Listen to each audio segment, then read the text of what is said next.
ముందుగా పుదీనాని 3 కట్టలు తీసుకొని కట్ చేసుకొని కడిగి ఇలా పెట్టేసుకోవాలి.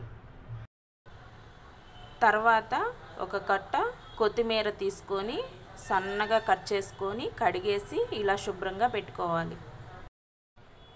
దానిలోకి 15 పచ్చిమిరపకాయలు, 4 టమాటాలు, కొంచెం చింతపండు.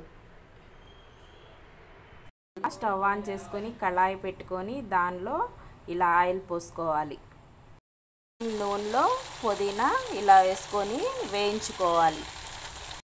పుదీనా వేగుతున్నప్పుడు కొత్తిమీర కూడా దానిలో వేసేసి వేయించుకోవాలి. ఇది ఫ్రై అవ్వాలండి.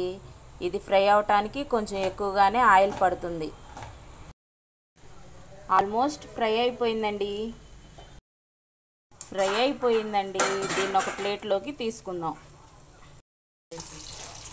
అదే కడాయిలో మరి కొంచెం ఆయిల్ వేసి పచ్చిమిరపకాయలు, టమాటాలు వేయించుకోవాలి.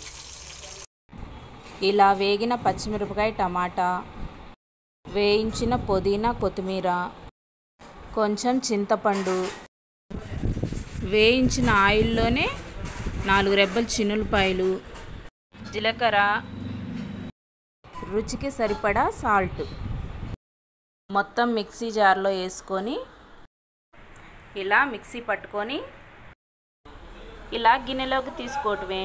మన పుదీనా పచ్చడి రెడీ అయిపోయింది.